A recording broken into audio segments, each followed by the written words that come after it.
individuals can take one of two types of actions.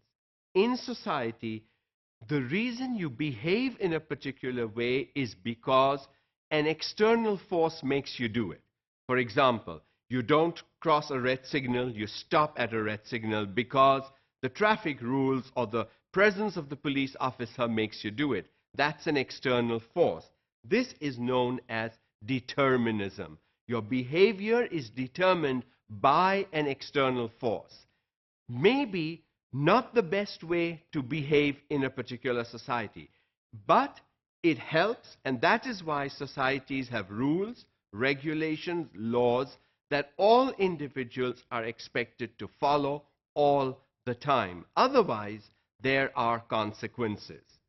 The other way is to be shaped by the individual. You behave in a particular way because that's the way you know is the right way to behave.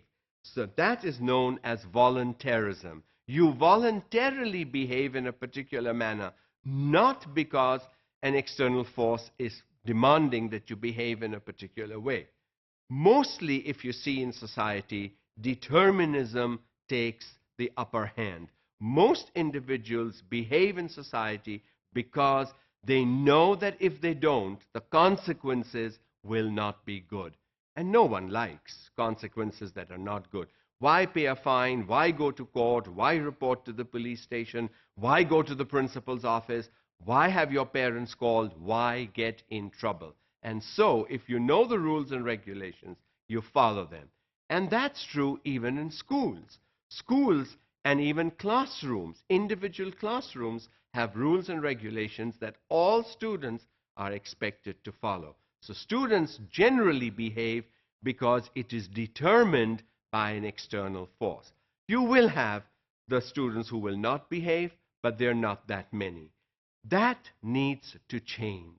What we need to teach young people is you need to behave in a particular manner because that is the manner in which you want to behave. You know that that's the right thing to do. You know that that's the right way to behave. You know that that is the right thing, and you will not suffer any consequences. You won't get a reward, but you won't have any consequences either. We need to move from determinism to voluntarism.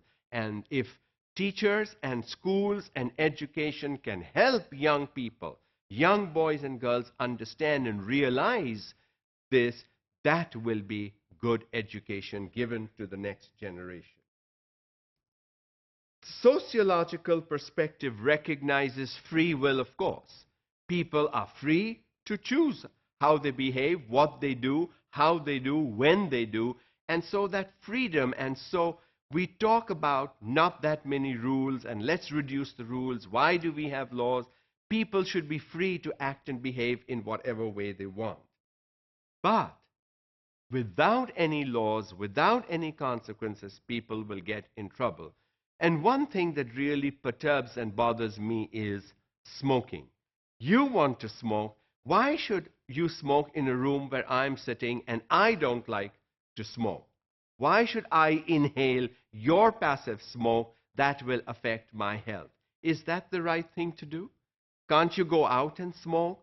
Can't you not smoke? It's not the best thing to do. And so, looking at those kinds of things, you have the free choice of smoking here where I am. You have the choice of going out and smoking. You also have the choice of not smoking. And so what do?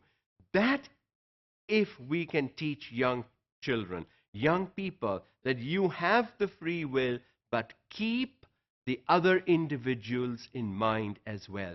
Don't only think of yourself. Don't be selfish and think, I need to smoke, so I'm smoking. You don't like it, you leave the room. That's not a wise thing to do. That is not good thinking. That is not critical thinking. That is not even logical thinking. That is sloppy thinking when you can only think about yourself and not the other individuals in society. When you live in society, you must be considerate of other people that are with you at a particular time.